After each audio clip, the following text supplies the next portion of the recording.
नमस्कार, मैं हूं ऋतु और आप देख रहे हैं हमारा खास कार्यक्रम ललकार। आज ललकार में बात उस शख्स की जिसे ईरान की सत्ता का सबसे ताकतवर चेहरा माना जा रहा है। एक ऐसा नाम जो लंबे समय तक पर्दे के पीछे रहा, लेकिन अब पूरी दुनिया की निगाहें उसी पर टिकी है। क्या मुश्तबा खामेनेई अपने पिता की राजनीतिक, धार्मिक और सामरिक विरासत को संभाल पाएंगे? क्या वो ईरान की सत्ता पर उसी तरह पकड़ बना सकेंगे जैसी दशकों तक अली खामेनेई की रही, या फिर उनके सामने चुनौतियों का पहाड़ खड़ा है? ईरान की सत्ता, रेवोल्यूशनरी गार्ड्स का समर्थन, पश्चिम के साथ टकराव और मिडिल ईस्ट की बदलती जियोपॉलिटिक्स के बीच मुश्तबा खामेनेई की अग्नि परीक्षा शुरू हो चुकी है, क्योंकि ईरान के सर्वोच्च नेता अयातुल्लाह अली खामेनेई को सुपुर्द खाक किए जाने के बाद अब देश की कमान मुश्तबा खामेनेई के हाथों में है। आज ललकार में इसी पर होगी सबसे बड़ी पड़ताल। जानेंगे कि ईरान की सत्ता के सबसे ताकतवर चेहरे बने मुश्तबा के सामने बड़ी चुनौतियां क्या है और उनके नेतृत्व में ईरान की रणनीति किस दिशा में जा सकती है। क्या उनके 57 साल के बेटे मुश्तबा खामेनेई संभाल पाएंगे ईरान की सुलगती हुई गद्दी? सवाल विरासत बनाम वैधता का है। क्या मुश्तबा को अली खामेनेई जैसा फौलादी कद और धार्मिक प्रतिष्ठा हासिल हो पाएगी? क्या ईरान की जनता एक वंशवादी सुल्तान को स्वीकार करेगी, या फिर पर्दे के पीछे से मुश्तबा को मिल रहा एलीट फोर्स IRGC का समर्थन ही उनकी गद्दी की सबसे बड़ी गारंटी बनेगा?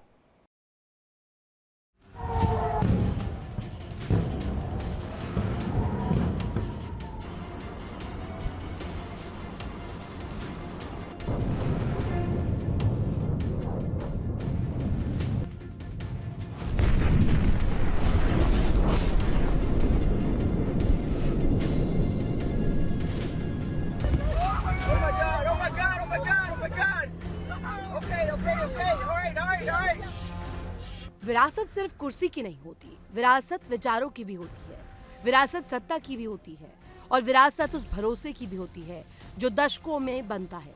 आज ईरान के सामने सबसे बड़ा सवाल यही है, क्या अली खामेनेई के बाद मुश्तबा खामेनेई उस विरासत को उसी मजबूती से आगे बढ़ा पाएंगे? क्या उत्तराधिकारी होना काफी है, या फिर अली खामेनेई जैसा कद, वैसी स्वीकार्यता, वैसा प्रभाव और वैसी वैधता भी हासिल करनी होगी?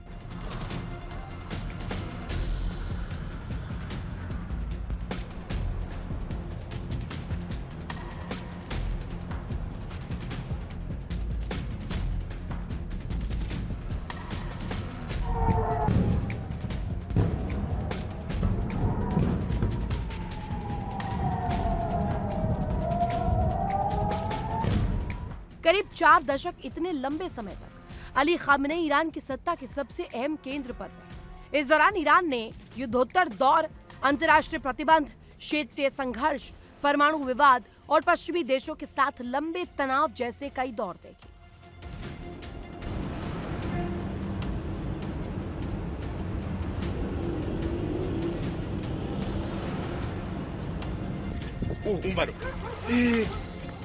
Tschüss, biara, allein,